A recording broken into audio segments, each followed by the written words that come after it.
Hi guys. So I wanted to do a quick update. My hair looks a mess. Oh well. Um, this week I'm going to be going to the geneticist down in Philadelphia at the University of Penn. I've also made some Avon videos uh this week, and yesterday I was actually at the up the road at the medical center. I had to get a wrist brace again. Um, when the snow fell, uh, my wrist in my right arm decided that it was going to have all of the tendons get pulled. Um, so my middle finger, my pointer finger, and my thumb actually were numb most of the day. And prior to that, my elbow had went. I had seen the orthopedic about that. Um, I'm waiting to get a brace for my elbow. And then right now we have this for my tendons. And I was told to get checked out for carpal tunnel because of having the ehlers-danlos syndrome. Um, I really don't know what to think of the geneticist appointment because I'm being told so many different things. Um, First, I was told that it was just a simple blood draw. Then I was told that they're going to possibly biopsy some of my muscle, which really freaked me out because I'm like, I don't heal well from anything. I quite literally, on Facebook, I put a picture of my wrist from like 2 weeks ago of when they got me with an IV in this wrist, actually right below here where it hurts. Hold on a second, let me see if I can move this back.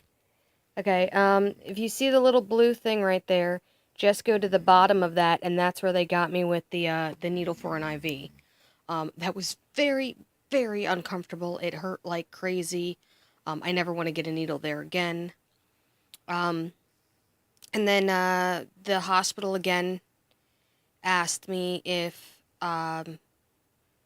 about me getting a port put in um, right here in my neck, or possibly have like the entry down here in my chest to go into my jugular vein so that they can be able to stick me easier with medication. I again mentioned it to my family doctor. My family doctor sat there and said that it's not going to happen unless it gets to the point where I have to be on IV medication all the time. Um, Thankfully, as of right now, the Lyrica is working so well. I can walk again, but not very far on my own. I have not gotten to a like bus stop to get my normal stuff done. I was able to walk uh, a block and a half about to the store that I go to for my fresh produce from the Amish man. Um, and then walking back, I started having shooting pains going up my thighs. So I had to take a break and just relax for a little while before I was able to continue on my walk home. So it it does take a lot out of me, um, especially since it is now January and I have not walked properly since last April. Last April was when I was put on the hand crutches because they thought I had chronic Lyme's disease, which we found out I didn't have. And that's really when, like, with that flare up, that is when started looking into other possibilities of what was wrong. And then about somewhere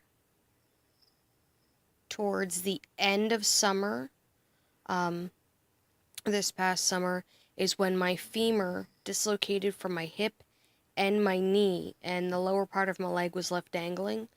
Um, that's the one that sent me up the road to the patient first, and that's the one where they were like, you need to get checked out for Ehlers-danlos syndrome, with the, stuff regarding my injuries, because they had looked at my record and they were like, you've had a lot of dislocations and everything. So it definitely has been a long road. Definitely has been a long time to get to here. Basically, it's been 4 months since I got first told that I most likely have it. I got diagnosed by one doctor. My orthopedic doctor confirmed that I do have a connective tissue disorder. He's not sure what type because I literally have to go to a gene specialist. I had the echocardiogram done. That was very, very scary to see if my heart basically had an expiration date on it. Um, and so far that looks fine, but my blood pressure's been going really weird, and I've been getting lightheaded and everything else way before I even started taking the Lyrica. With the Lyrica, I occasionally get dizzy and everything. They told me it was going to last for the first 2.5 weeks, that it was going to last. So I was like, okay, I can deal with 2.5 weeks being stuck in my apartment and not going out very often because I have to strengthen my legs. Um, I have been using a resistance band to strengthen my legs because I basically have to do the same old physical therapy that I used to do when I had dislocated my knee and have to put it back in. As of right now, so far, it's my ankle that goes in and out that I slam back in basically. I can't do that one easy. I literally have to hit it against the step. My knee usually has to get my foot twisted and then pulled straight out. My hip does a sub-dislocation, which means that it barely dislocates, but it's still annoying. And it makes it that I can't use the leg at the time until it slides back in. Um, my right wrist is the one that bothers me in the winter. The beginning of winter, my right side goes, and then my left side goes towards spring. And then the summer, I'm generally okay, except for mild dislocations if I'm not careful. My right shoulder, the orthopedic doctor was worried about because he felt some weird stuff going on as he rotated it.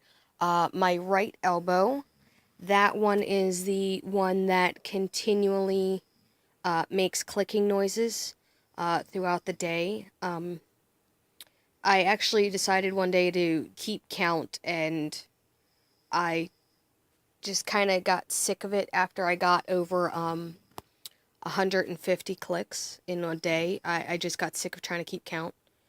I I couldn't believe the amount of stuff that I have to go through during a day.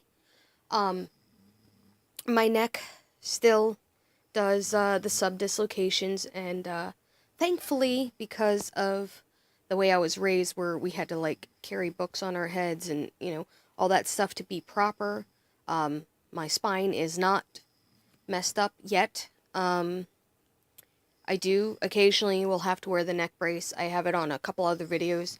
It's the one that my chin basically rests on, which I absolutely love that neck brace. But I've worn it so much that the Velcro in the back is starting to go, and the piece that rests on my chest is actually starting to go. So I've had to glue it and all this other stuff trying to make it that it works for me. So I do have a soft collar that I wear with my back brace that I have on currently.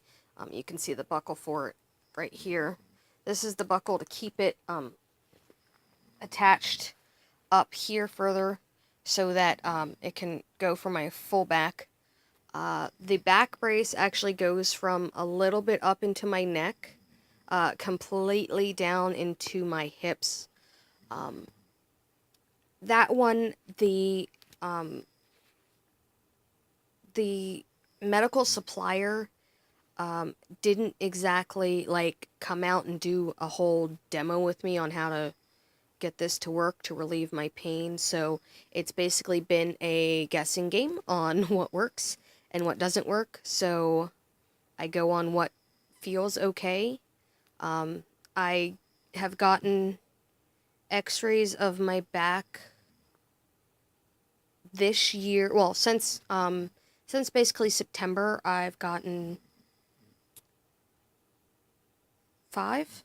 Yeah, five x-rays of my back, two x-rays of my neck, one x-ray of my wrist, three x-rays of my knee, one x-ray of my hip, an x-ray of my elbow on the right side, and that's just September. Normally, I don't normally keep track, but now I kind of have to. So I have a binder that it's a big blue binder that I carry with me when I go to doctors. Jesse's usually the one that has to carry it for me because it's so heavy. It has all the stuff from my GI doctor because I have intestinal issues as well, which my intestines stretch far too much than what they're supposed to. So that's why they're like really worried about what type of ehlers-danlos I have. So far, I know I have type 3. They're looking to see if I have type 4, which is the vascular type. I've been doing research and everything else, and it's just very overwhelming. I can say personally that if ever you get diagnosed with something that has no cure, such as Ehlers-Danlos, stick to YouTube videos that are made by people who are going through it, because when you watch the ones that the doctors make, quite literally, it is just one of those plain things where you basically get spoon-fed facts that you can't digest because you literally don't know what is going on. I've had to get CTs done of my head several times because I've had migraines, because my neck was hurting, because I went in to the hospital and I was having some pain. Of course, they give me my morphine shot. They're nice over there at the hospital. When I go to the patient first, I don't request pain medicine because I'm there so frequently. It's not even funny. I usually just get a brace or a splint and move on. Currently, right now, I also have an arm sling.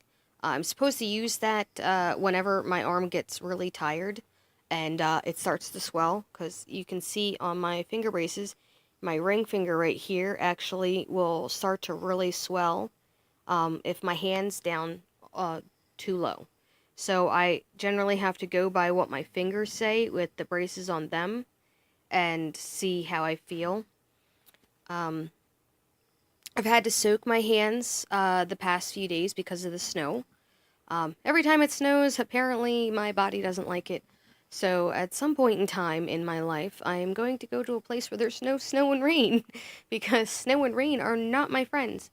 But yeah, that's basically what's going on with my week with Ehlers-Danlos syndrome.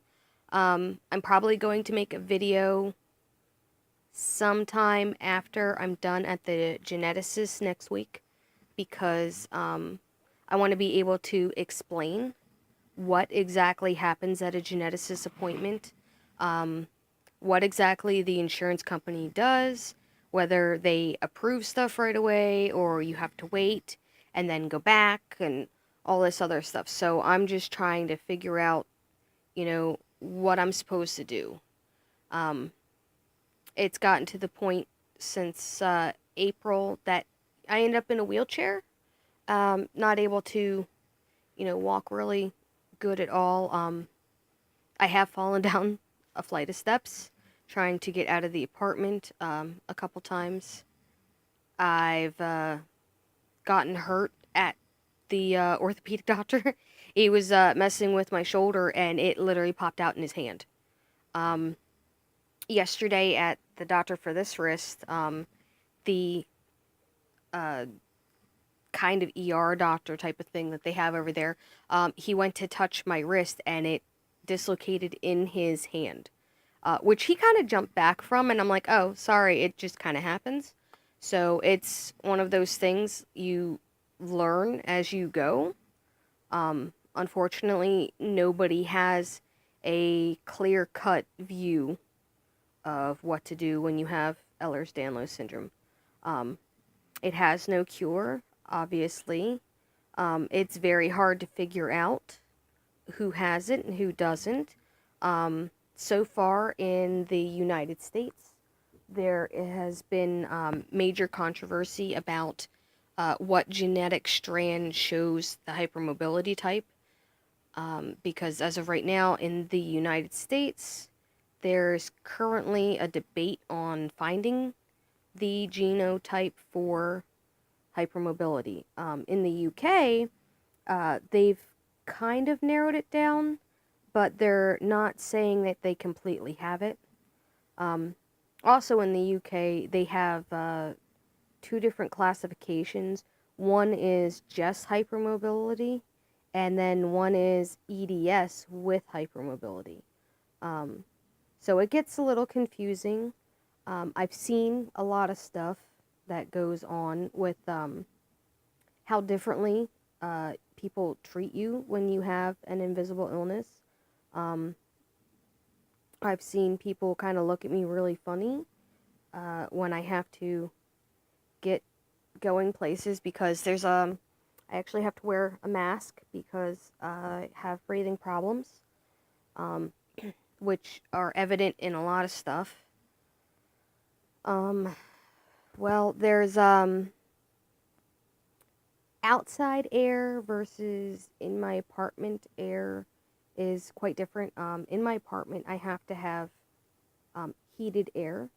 So basically, like, the heaters have to be on to heat the air for me. And then I have a air purifier that rests on the floor there that's near the end of the bed on my side only. And then on top of that, if anybody tries to use like cigarettes or anything like that, I generally have to wear the mask. I thankfully have gotten to an e-cigarette, thankfully. Um, but it took me a long time. It took me several years to finally get to that, like completely where that's the only thing that I use. So it's a hard road. So all right, well, I will give you guys an update after I'm done at the geneticist and what goes on and what's needed to be done so that maybe a video of this type can help somebody else. All right, bye.